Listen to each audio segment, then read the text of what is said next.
దేవుని ప్రశస్తమైన నామమునకు మహిమ ఘనత ప్రభావములు కలుగునుగాక.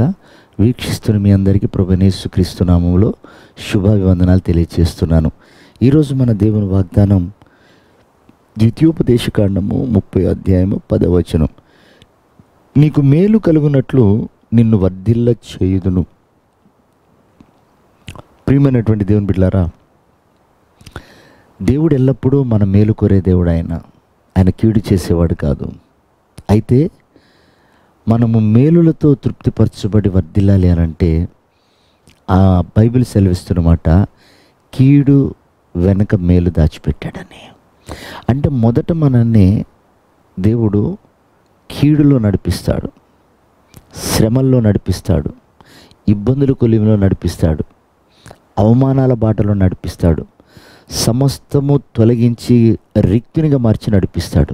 ఎందుకో తెలుసండి, మనలో ఉన్న శరీరానికి సంబంధించిన ప్రతి ఇచ్చ, గరుకుతనం, ఆలోచనలు, హృదయములు ఉన్న దోషమంతా కూడా కడగబడేటట్లుగా దేవుడు మొదట మనల్ని జీరో చేస్తాడు. చాలామంది ప్రభువుని నమ్ముకుంటే ఈ బాధలు ఎందుకు వస్తున్నాయి, ప్రభువుని నమ్ముకుంటే కష్టాలు ఎందుకు వస్తున్నాయి, ప్రభువుని నమ్ముకుంటే ఇవన్నీ ఏంటి అని ఒక బాధపడుతుంటారు వాటిని తలుచుకొని. నేను అంటున్నాను, అవి లేకపోతే నీకు మేలు లేదు, నువ్వు వర్ధిల్లలేవు. ప్రియమైన వారలారా, మన స్వభావంతో లోకంలో మనం ఎన్నో సంపాదించుకొని నష్టపోయాం. మన జ్ఞానంతో సమస్తాన్ని సంపాదించుకొని అవమానపరచబడ్డాం, అనేకుల ఎదుట తృణీకరించబడ్డాం, అనేకులతో మాటలు పడ్డాం. అందుకే కదా దేవునిలోనికి వచ్చిన తర్వాత ఒక ప్రత్యేకమైన ఆశీర్వాదంతో కూడిన జీవితం చేయటానికి దేవుడు మనల్ని పిలిచాడు.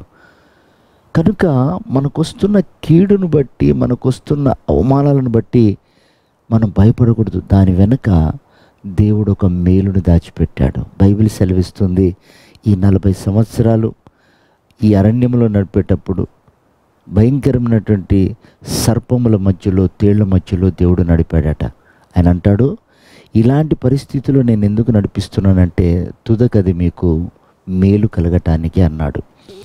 ఎందుకు ప్రభువా ఈ అరణ్య మార్గంలో ఇంత కఠినంగా నడిపిస్తున్నావంటే, నీకు నేను సమృద్ధినిచ్చినప్పుడు, నువ్వు ఇండ్లు కట్టుకొని ఆరోగ్యంగా ఉండి సుఖంగా అనుభవిస్తున్నప్పుడు నీ దేవుడైన యెహోవాను నీవు మర్చుతావేమోనని అంటాడు.